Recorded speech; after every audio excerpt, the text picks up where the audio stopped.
Hello friends. अगर आप CTET या अन्य किसी टेट की तैयारी कर रहे हैं तो ये वीडियो आपके लिए ही है। प्लीज़ प्लीज़ इस वीडियो को आप लास्ट तक ज़रूर देखें। आज इस वीडियो में मैं आपको पढ़ाऊंगी साइंस का टॉपिक फूड, जो कि आपको मदद करेगा सीटीईटी या किसी भी एग्जाम की प्रिपरेशन में। तो फूड सेक्शन से जो मोस्टली क्वेश्चंस पूछे जाते हैं वो या तो विटामिन के नाम होते हैं या उनकी उनसे रिलेटेड डेफिशिएंसी डिजीजेस के नाम पूछे जाते हैं। तो स्टार्ट करते हैं हमारा आज का topic food.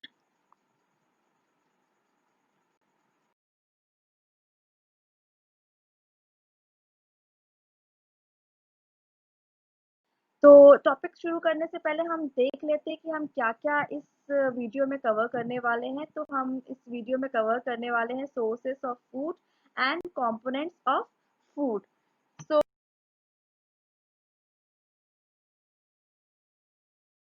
what is food? Food is a substance that is used in the body of an organism to sustain growth and vital process and to furnish energy.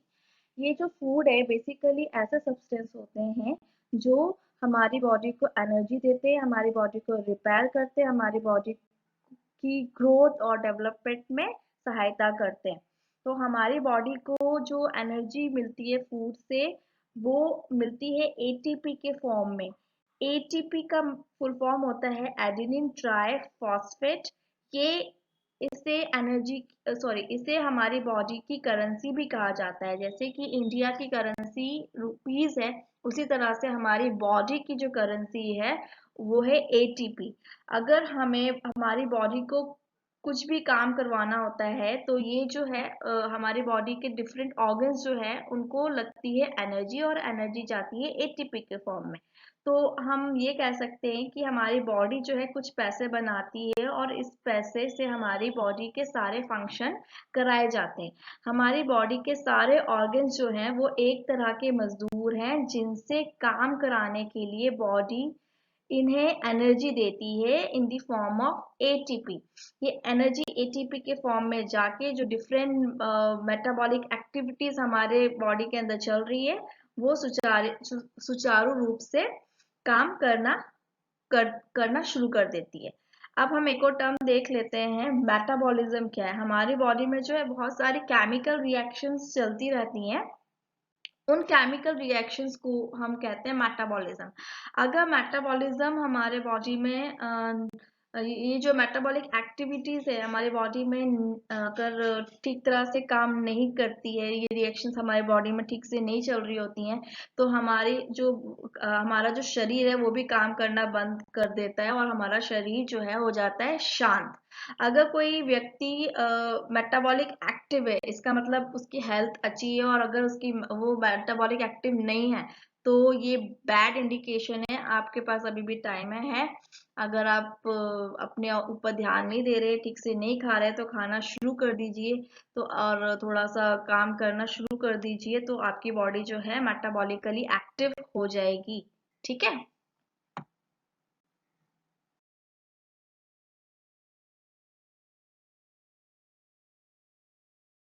हाँ, सोर्सेस ऑफ फूड। जो हम food ले रहे हैं उसका स्रोत क्या है। तो सोर्सेस ऑफ फूड में आ जाते हैं दो सोर्स, एक है प्लांट और दूसरा है एनिमल्स।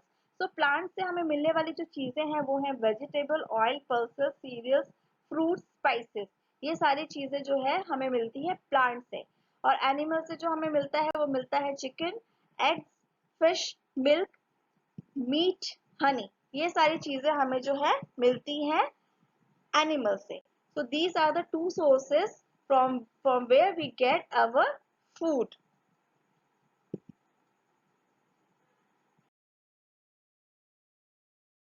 Now nutrition.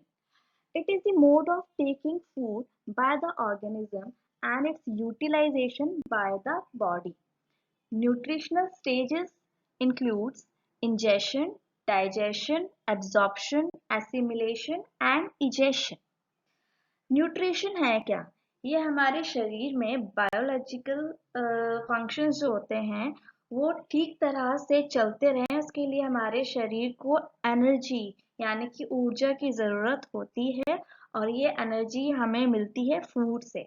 तो लिविंग ऑर्गेनिज्म में जो न्यूट्रिएंट्स शरीर को पहुंचाने के कुछ प्रोसेस होते हैं, जिसमें आ जाता है इंजेशन, डाइजेशन, एब्जॉर्प्शन, एसिमिलेशन। ये कंप्लीट जो प्रोसेस है, इस कंप्लीट प्रोसेस को ही न्यूट्रिशन कहते हैं। अब हम देख लेते हैं कि what are the different stages of nutrition. तो इसमें पहला है इंजेशन। इंजेशन में क्या होता है, जो खाना हम माउथ में, मुंह में डाल रहे हैं अपने हाथों से, वो प्रक्रिया जो होती है उसे ही इंजेशन कहा जाता है। नाउ नेक्स्ट क्या है, डाइजेशन। डाइजेशन में क्या होता है, जो फूड है उसमें उसमें क्या होता है कि फूड में लार्ज इंसॉल्युबल मॉलिक्यूल्स होते हैं।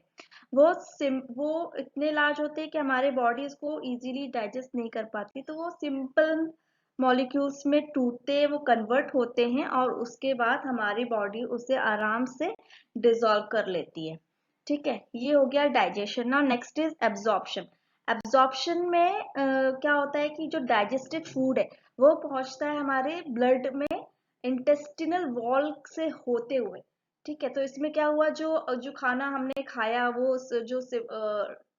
जो बड़े मॉलिक्यूल जो थे वो छोटे मॉलिक्यूल में कन्वर्ट हुए, फिर कन्वर्ट होने के बाद क्या होता है, वो फूड जो डाइजेस्ट हो गया उसको अब फाइनली ब्लड में पहुंचना होता है। तो ये जो जो पहुंचने की जो प्रोसेस है उसे एब्जॉर्प्शन कहते हैं। ब्लड जो है इंटेस्टिनल वॉल से होते हुए आपके ब्लड में पहुंचता है। फिर आ जाता है नेक्स्ट एसिमिलेशन। इसमें क्या होता है, जो फूड एब्जॉर्ब हो गया आपका, वो जो एब्जॉर्ब फूड आपका ब्लड में पहुंचा और ब्लड से कब कहाँ जाता है, ये जाता है सेल में। अब ये सेल में जाता है तो सेल में जाने के बाद जो है बॉडी को उसकी ग्रोथ में हेल्प करता है, उसको रिपेयर करने में हेल्प करता है और देता है बॉडी को energy. Now next is egestion. Egestion में क्या होता है, जो भी फूड अनडाइजेस्टेड, जो भी अभी तक फूड डाइजेस्ट हुआ वो तो चला गया ब्लड और सेल में। अब जो बचा हुआ जो फूड है, जो डाइजेस्ट नहीं हुआ है हमारे बॉडी को, जिसकी जरूरत नहीं है, तो वो क्या हो जाता है, वो बॉडी से बाहर चला जाता है, वो बॉडी से रिमूव हो जाता है। तो कैसे रिमूव होता है, ये फीसेस के फॉर्म में रिमूव हो जाता है हमारी बॉडी से। ठीक है, so this complete process is called nutrition. Now next is nutrients. What is nutrients? The component of food necessary for the body are called nutrients. They enable living organisms to build their bodies, to grow, to repair damaged part of their bodies and provide the energy to carry out life process. अब जो हमने जो भी हमारे body में ये जो different stages के थ्रू फूड पहुंच गया हमारे अंदर, सेल के अंदर आ गया, तो ये सेल के अंदर जो सब्सटेंस गए हैं, जो फूड गया है, इसको ये जो इनको पोषक तत्व कहते हैं। जो सारे प्लांट्स और एनिमल में जब हम भी खाना खा रहे हैं, जो फूड ले रहे हैं, जो हमारे बॉडी के अंदर जो फूड जा रहा है, ये सब्सटेंस जो है हमारी बॉडी को हेल्प करते हैं ग्रोथ करने में, ग्रो करने में। और अभी हमने पढ़ा कि इसमें रिपेयर भी करती है बॉडी हमारी। सो ऐसे जो कंपोनेंट्स है, डिफरेंट डिफरेंट कंपोनेंट्स हम आगे पढ़ने वाले हैं, उसमें सारा दिए कि कौन सा कंपोनेंट बॉडी में क्या काम करता है। ठीक है, तो ये जो बॉडी को देते हैं, हमें एनर्जी देते हैं, रिपेयर करते हैं, ग्रोथ करते हैं, इस सारे हमारे शरीर को ये सब चलाते रहते हैं। तो इन्हीं कंपोनेंट्स के कारण हमारी बॉडी ठीक से काम करती है, चलती है।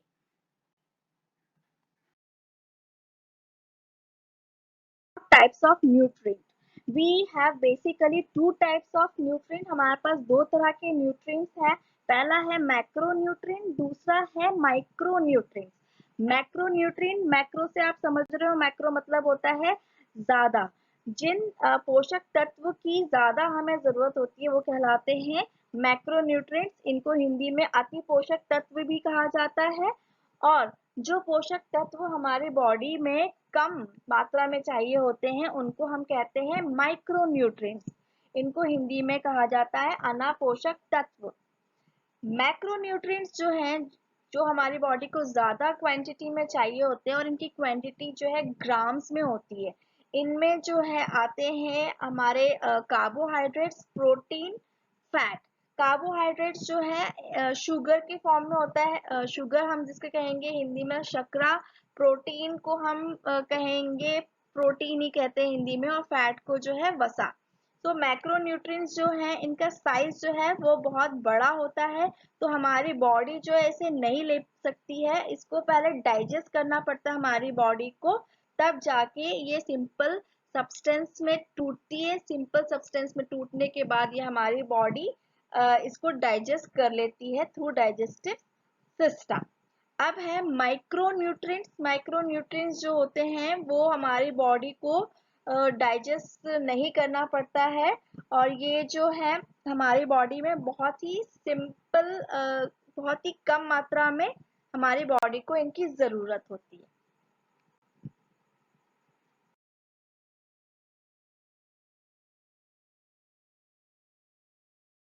Are the components of food? Components of foods are carbohydrate, fat, protein, vitamin, minerals and fibers. इनके बारे में हम आगे वाली स्लाइड्स में डिटेल में पढ़ने वाले हैं।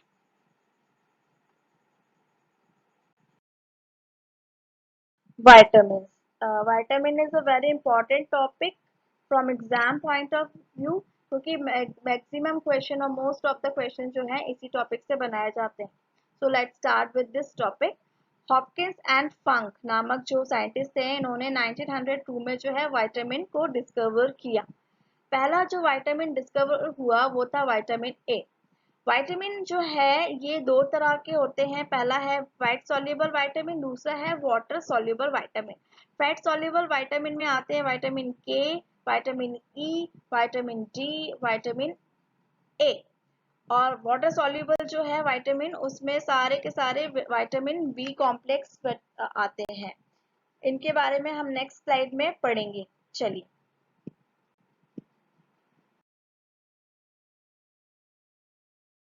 चलिए अब देखते हैं विटामिन के बारे में, उनके नाम हम देख लेते हैं, उनको क्या उनके नाम है।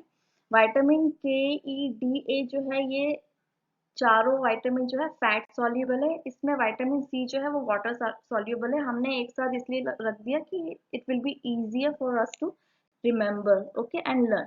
नाउ विटामिन के, इसका नाम है phylloquinone, vitamin E tocopherol, vitamin D calciferol, vitamin A retinol, vitamin C ascorbic acid. ना इसको हम याद कैसे करें, इसका शॉर्टकट जो है हम नेक्स्ट स्लाइड में डिस्कस करेंगे कि इसको हम सारे नाम हम कैसे याद रख सकते हैं।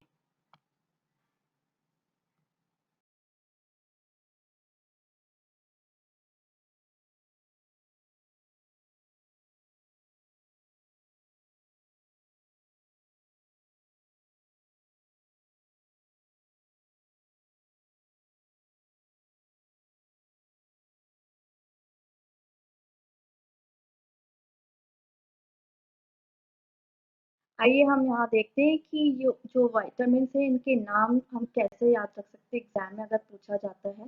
तो ये डिफिकल्ट डिफिकल्ट नेम्स अगर आपको याद नहीं होते तो एक शॉर्ट ट्रिक है जिसके थ्रू आप एटलीस्ट उसको रिकॉग्नाइज कर सकते हैं और टिक लगा सकते हैं कि क्या करेक्ट आंसर हो सकता है। पहले तो सारे के सारे विटामिन आप ऐसे लिख लीजिए, के ई डी ए सी। इसको हम याद ऐसे भी कर सकते हैं, के ई डी ए हो गया कीड़ा, कीड़ा सी।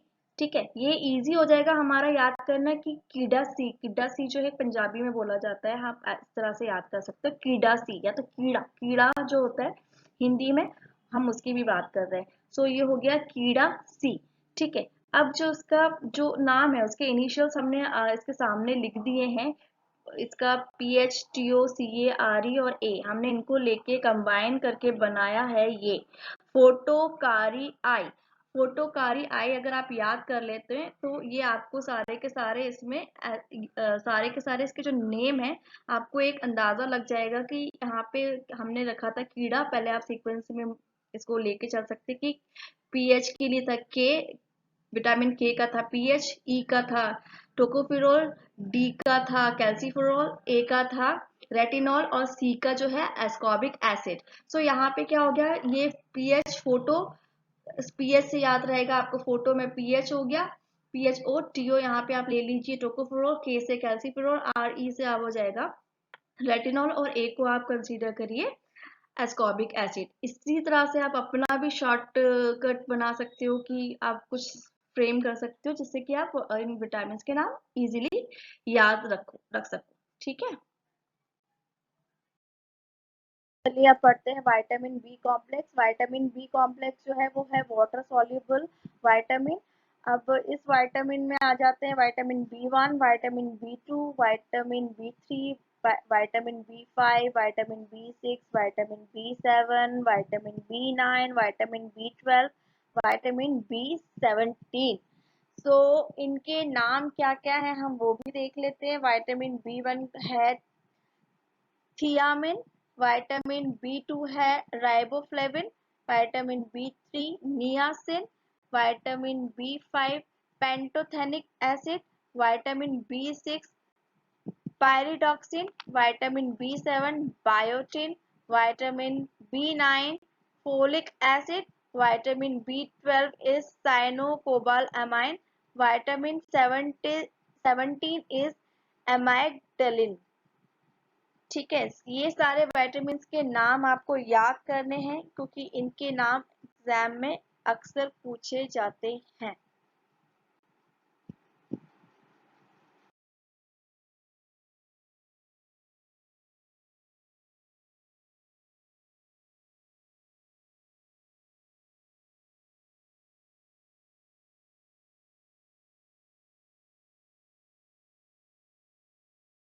चलिए अब देखते हैं विटामिन बी कॉम्प्लेक्स को के जो नेम है उनको कैसे याद रखा जाए। इसके लिए एक ट्रिक यहाँ पे प्रेजेंट की गई है। यहाँ पे जो भी विटामिन है उनके जो नेम है उनकी इनिशियल्स हमने यहाँ पे लिख दिए हैं और उनको कंबाइन करके एक ट्रिक बनाई है। ट्रेन पे पैसेंजर बेफालतू चढ़ आए। अब जो इसमें टी आर एन है इनको तीनों को कंबाइन करके जो है शॉर्ट में बनाया है ट्रेन। और पी को पे पैसेंजर के लिए हमने पी ए का ये पूरा कंप्लीट कर दिया है वर्ड पैसेंजर। बे बी से हो गया बे और एफ से ले लिया है फालतू, सी से चढ़ और ए से आए। तो ये एक शॉर्ट ट्रिक है जिससे कि आप सारे विटामिन बी कॉम्प्लेक्स है उनके एटलीस्ट इनिशियल्स जो होते हैं उनको आप याद रख सकते हैं।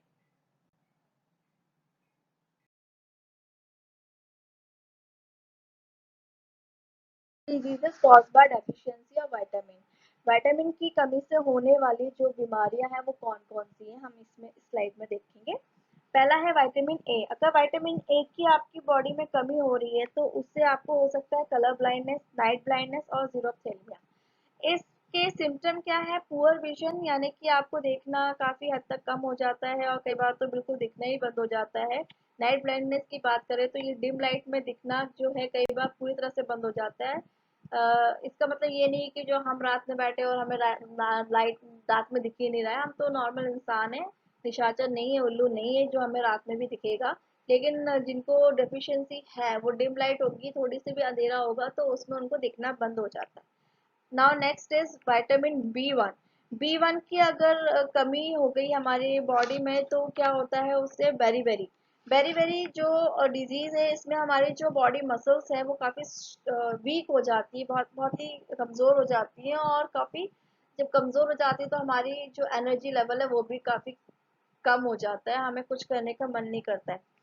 फिर है next vitamin C. Vitamin C से रिलेटेड जो डिजीज है वो है स्कर्वी और स्वेलिंग ऑफ गम्स। स्कर्वी क्या हुआ, जो हमारे जो गम्स जो हमारे दांत होते हैं वो और उनमें जो मसूड़े जो होते हैं वो उसमें ब्लीडिंग, उससे खून निकलने लगता है, ब्लीडिंग होने लगती है और इसमें जो कई बार तो घाव जैसा भी बन जाता है और ये घाव जो है हील होने में, सही होने में काफी लंबा टाइम भी लगा देते हैं। Now our next vitamin is given D, vitamin D। vitamin D की कमी अगर हो जाती है तो उससे होता है रिकेट्स।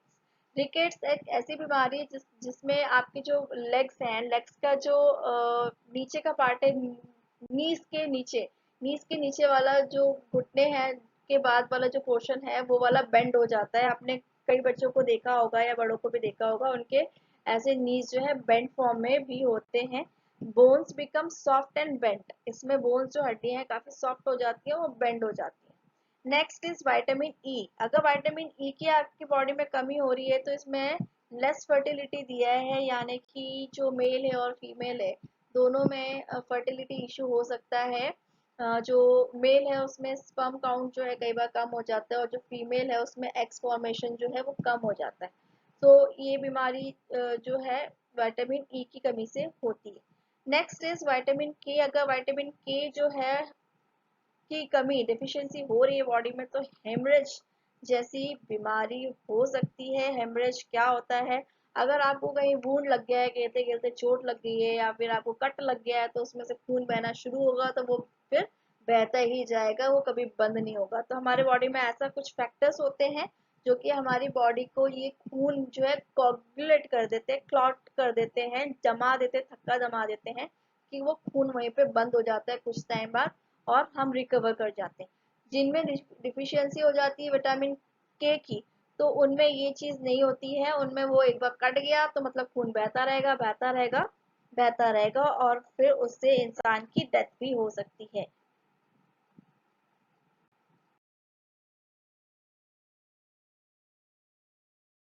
अब हम पढ़ेंगे मिनरल्स के बारे में। 31 जो है टोटल मिनरल्स हैं, लेकिन हम यहाँ पे सिर्फ इम्पॉर्टेंट मिनरल्स ही डिस्कस करने वाले हैं जो कि एग्जाम्स में आते हैं, जिनके बारे में क्वेश्चंस अक्सर पूछे जाते हैं।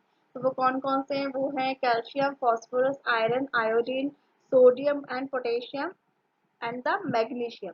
ये सारे मिनरल्स जो है इनके इनसे रिलेटेड जो है क्वेश्चंस कई बार एग्जाम्स में पूछे जाते हैं। इनके इनका जो फंक्शन है, डेफिशिएंसी डिजीजेस है और सिम्टम मैंने एक साथ लिख दिया है, तो ये आपके लिए भी इजी हो जाएगा पढ़ने के लिए। तो हम स्टार्ट करते हैं फर्स्ट विद द कैल्शियम।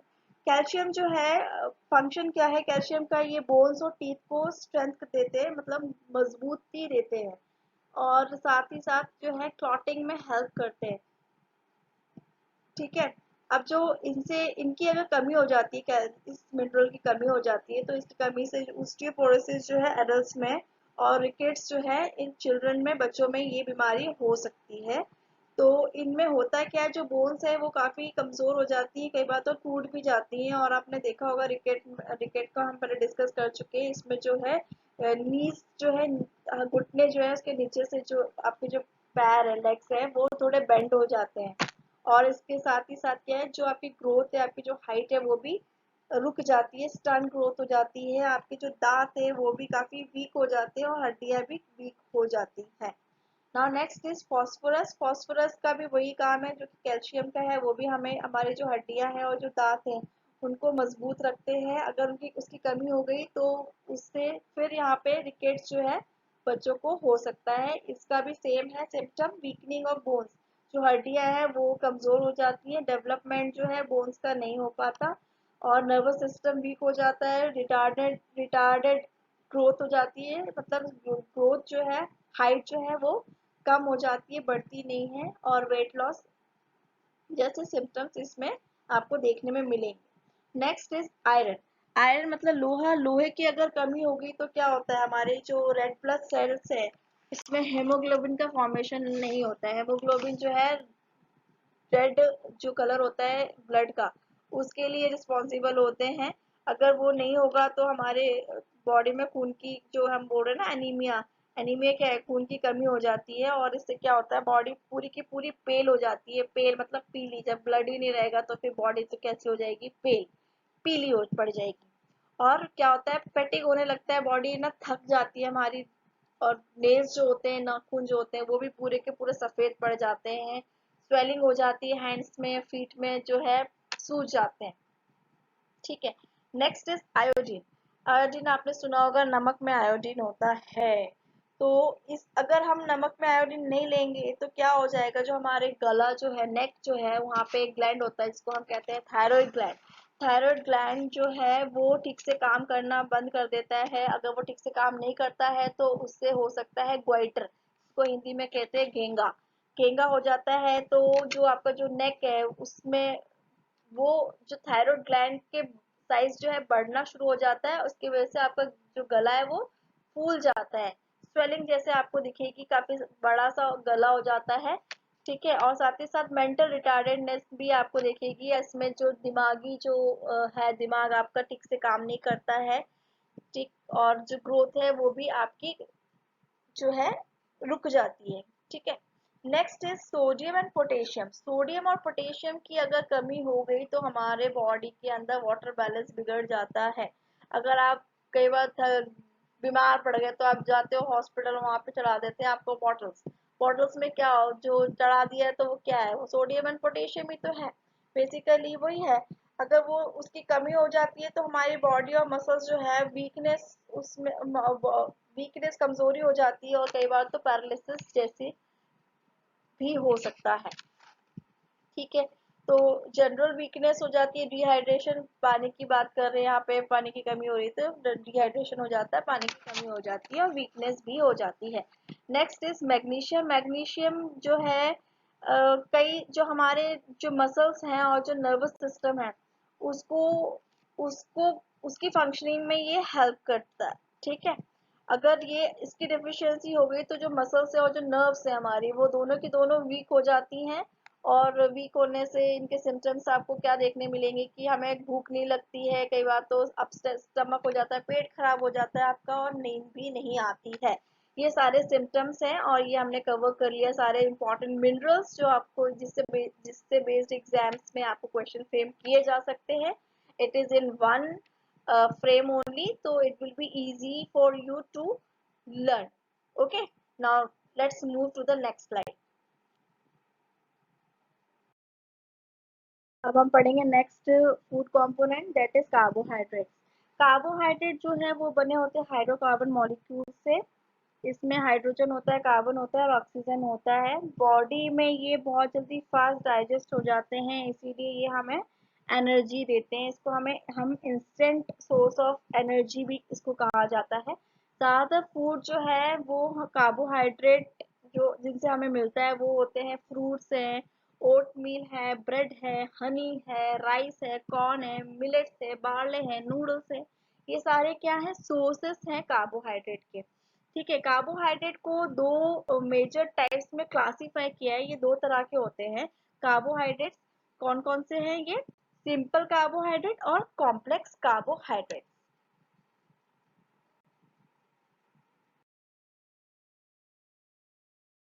अब हम देखेंगे कार्बोहाइड्रेट के टाइप्स जो कि हम पहले इससे पिछली वाली स्लाइड में हमने पढ़ा था, सिंपल कार्बोहाइड्रेट और कॉम्प्लेक्स कार्बोहाइड्रेट। सिंपल कार्बोहाइड्रेट्स में आ जाते हैं ग्लूकोज, माल्टोज और फ्रक्टोज। ये जो तीन जो है सिंपल कार्बोहाइड्रेट्स हैं, ये जो है वाटर सॉल्युबल होते हैं और ये जो है इंस्टेंट सोर्स ऑफ एनर्जी है, मतलब इनको खाने से फटाफट हमें एनर्जी मिल जाती है। ठीक है, नेक्स्ट इज कॉम्प्लेक्स कार्बोहाइड्रेट। ये जो होते हैं वो वाटर में नहीं घुल पाते हैं, इनसॉल्युबल इन वाटर है। इनका एग्जाम्पल अगर हम देखें तो वो है पोटैटोज, व्हीट है और मेज है। Next is cellulose. सेल्यूलोज जो होता है ये कार्बोहाइड्रेट, इससे कॉम्प्लेक्स कार्बोहाइड्रेट जिसे ह्यूमन जो है, हम इंसान जो है वो डाइजेस्ट नहीं कर पाती, ये सिर्फ एनिमल्स डाइजेस्ट कर पाती, क्योंकि एक स्पेसिफिक एंजाइम होता है जो कि हमारी बॉडी में नहीं होता है, वो एनिमल्स की बॉडी में होता है, कैटल्स की बॉडी में होता है। तो वो जो है इस कॉम्प्लेक्स कार्बोहाइड्रेट को इजीली डाइजेस्ट कर लेती है।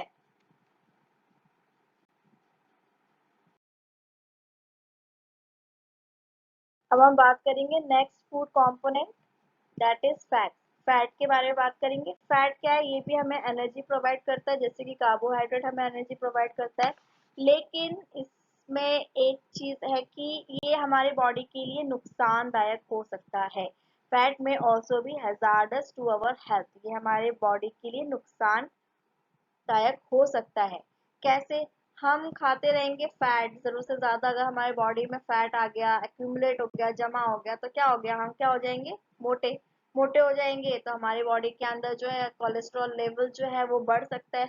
अगर कोलेस्ट्रॉल लेवल बढ़ गया तो मतलब हार्ट अटैक हमारे हमें होने के चांसेस बढ़ जाते हैं, या ओबीज होने के चांसेस भी बढ़ जाते हैं। ये सब बीमारियां जो है फैट की वजह से ही होती हैं। नेक्स्ट इज घी, चीज, बटर, ऑयल, क्रीम। ये सारे क्या हैं? इन सब में क्या होता है? इन सब में होता है फैट। घी में फैट होता है, चीज में, बटर में, ऑयल में, क्रीम, ये सब में फैट होता है। अब हम देख लेते हैं इनके सोर्स। फैट का सोर्स क्या है? हमें फैट जो एनिमल से भी मिलता है, फैट हमें प्लांट से भी मिलता है। प्लांट से कौन कौन सा हमें फैट मिलता है? जितने भी तेल हमें जो होते हैं, जैसे कि ग्राउंडनट ऑयल हो गया, मूंगफली का तेल हो गया, मस्टर्ड ऑयल हो गया, सनफ्लावर ऑयल हो गया, तिल ऑयल हो गया, ये सारे ऑयल जो है प्लांट के सोर्स से हमें मिल रहे हैं, फैट है ये सारे के सारे। नेक्स्ट है एनिमल सोर्स ऑफ फैट। कौन कौन से एनिमल से हमें फैट मिलता है वो कौन कौन सा है? बटर। बटर जो है आप दूध से बनाया जाता है। दूध कहाँ से मिलता है? हमें मिलता है काऊ से, गाय से मिलता है। तो ये एनिमल सोर्स हुआ। घी जो है वो भी एनिमल सोर्स हुआ। काऊ से जो है मिल्क मिल रहा है, मिल्क से निकल रहा है घी, बटर मिल रहा है ना। मिल्क में तो फैट है ही साथ साथ में हो गया चीज। ये सारे के सारे क्या जो है हमें एनिमल से मिल रहे हैं। और क्या मिल रहा है? एग्स। एग्स अब बोलो कि एग में कहाँ से आ गया फैट? फैट होता है ना उसमें, जो येलो यॉल्क होता है उसके अंदर फैट ही तो होता है। It is called good fat also. फिर हो जाता है मीट। जो मीट है उसमें भी फैट होता है। तो हमने एनिमल और प्लांट सोर्स जो देख लिए फैट के। अब हम बढ़ेंगे अपनी नेक्स्ट स्लाइड की तरफ। अभी तक हमने देखा कि प्रोटीन क्या है और किससे बना है, और essential amino acid, non essential amino acid के बारे में पढ़ा। अब हम देखेंगे कि अगर ये जो प्रोटीन है ना, इस न्यूट्रिएंट की अगर कमी हो गई, और साथ ही साथ हमने कार्बोहाइड्रेट भी पढ़ा था, अगर उनकी हमारी बॉडी में कमी हो गई, प्रोटीन और कार्बोहाइड्रेट की कमी हो गई, तो क्या होगा, उससे कौन कौन सी बीमारियां हो सकती हैं। तो देखते हैं, पहला जो है प्रोटीन। प्रोटीन की अगर हमारी बॉडी में कमी हो जाती है, तो ये जो क्वाशियर नाम की जो डिजीज है ये हो सकती है। और इसमें आप पिक्चर में देख रहे हो एक लड़का बैठा हुआ है, छोटा सा बच्चा बैठा हुआ है। उसकी आप बोन्स वगैरह दे सकते हो। उसकी जो जो उसका जो स्टमक है, जो पेट निकला, उसकी बेली जो निकली हुई है ना, कैसा मेल नरिश दिख रहा है उसमें ना, कुछ भी नहीं है उसकी बॉडी में। तो क्वाशियर जो ये जो बीमारी है, इसमें जो ग्रोथ है बच्चे की वो रुक जाती है। उसकी हाइट नहीं बढ़ती है, उसकी ग्रोथ जो बॉडी जो ऑल ओवर जो ग्रोथ होती है वो पूरी की पूरी रुक जाती है। उसके लेग्स जो है थिन हो जाते हैं। आप इस पिक्चर में भी देख रहे होंगे कि जो लेग्स हैं, जो पतले पतले लेग्स हो गए इसमें, बिल्कुल आप देख सकते हो सिर्फ हड्डियां हड्डियां दिख रही हैं। प्रोट्रूडिंग बेली। प्रोट्रूडिंग मतलब निकली हुई बेली। जो बेली जो है बाहर की तरफ निकली हुई है, आप देख सकते हो इस पिक्चर में। इस बीमारी में ये सारे के सारे आप देख आप सिम्टम्स देखोगे। नेक्स्ट इज प्रोटीन और कार्बोहाइड्रेट की कमी। दोनों की कमी से कौन सी बीमारी हो सकती है? मैरास्मस। मैरास्मस जो है ये, इसमें क्या होता है कि पूरी की पूरी या आधी बॉडी जो है वो ग्रोथ करना बंद कर देती है। और इसमें लैक ऑफ एनर्जी, मतलब आप में बच्चे में बिल्कुल भी एनर्जी नहीं रह जाती है। आप इस पिक्चर में भी देख सकते हो बच्चा बिल्कुल पड़ा हुआ है और वो उसकी ग्रोथ रुकी हुई है। इस तरह से ये जो है मैरास्मस में होता है। ये मैरास्मस और क्वोशियरकर में एक डिफरेंस है। क्वोशियरकर में जो है प्रोटीन की डेफिशिएंसी है। मैरास्मस में प्रोटीन और कार्बोहाइड्रेट दोनों की डेफिशिएंसी है। इसमें लैक ऑफ एनर्जी दिया है। लैक ऑफ एनर्जी, एनर्जी हमें किससे मिलती है? कार्बोहाइड्रेट खाने से मिलती है। तो यहाँ पे इस चीज को आप रिलेट कर सकते हो। अगर लैक ऑफ एनर्जी है, मैरास्मस है, तो वहाँ पे डेफिशिएंसी प्रोटीन के साथ साथ कार्बोहाइड्रेट की भी होगी।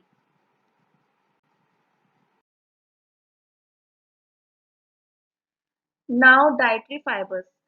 Dietary fibers are also known as roughage. Roughage is mainly provided by plant products in our food. Whole grains, potatoes, pulses, fresh fruits, vegetables are main sources of roughage. Roughage does not provide any nutrient to our body but is an essential component of our food and adds to its bulk. This helps our body get rid of undigested food. अब ये जो dietary fibres है, इसको जो है roughage कहा जाता है।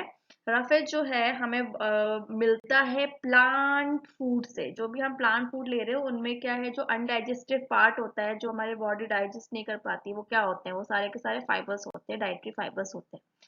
इसीलिए अगर आप को बोलते हैं कि जो आप दलिया खा रहे हो या फिर जो आप ग्राम्स ले रहे हो, ये जो चने हैं ये सब खाओ, सब्जियां खाओ, इन सब में क्या होता है? फाइबर्स होता है। ये फाइबर रिच फूड है, ठीक है। तो ये जो एग्जांपल्स दी है, पोटैटो, फ्रेश फ्रूट्स, वेजिटेबल्स, ये सब क्या है? रफेज का सोर्स है, ये सारे उनका स्रोत है। रफेज जो है it does not provide any nutrient to our body. ये जो है न्यूट्रिशनल वैल्यू तो नहीं है इसकी, हमारे बॉडी के अंदर कोई न्यूट्रिशन, हमें इससे कोई न्यूट्रिशन तो नहीं मिल रहा, लेकिन ये हमारे डाइजेस्टिव सिस्टम को हेल्दी रखने में हेल्प करते हैं। और क्या करते हैं? कॉन्स्टिपेशन से भी हमें ये बचाते हैं। वो कैसे? ये फाइबर जो है वो हमारे स्टूल को बल्क देता है। बोलोगे स्टूल क्या है? स्टूल मतलब आपके जो मल है उसको वजनदार बनाता है, बल्क देता है, और इससे जिससे क्या होता है कि जो स्टूल है वो सॉफ्ट हो जाता है और वो आराम से हमारे शरीर से बाहर हो जाता है। तो इसका जो मेन रोल है वो क्या है, हमारा जो स्टूल है उसको इजीली सुबह सुबह आराम से बॉडी से निकल जाए, जो भी अनडाइजेस्टेड फूड है फेसेस के थ्रू आराम से निकल जाए, यही इसका बेसिक रोल है।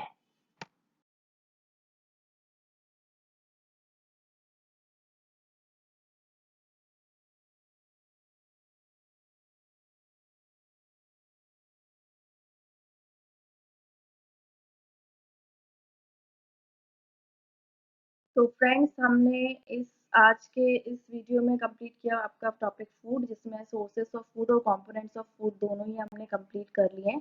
नेक्स्ट जो है फूड का सेकंड पार्ट हम नेक्स्ट वीडियो में लेके आएंगे। अगर आपको ये वीडियो और इसका एक्सप्लेनेशन पसंद आया तो प्लीज़ हमारे चैनल को लाइक कीजिए और सब्सक्राइब कीजिए। हो सके तो इसे ज़्यादा से ज़्यादातर लोगों के साथ शेयर कीजिए।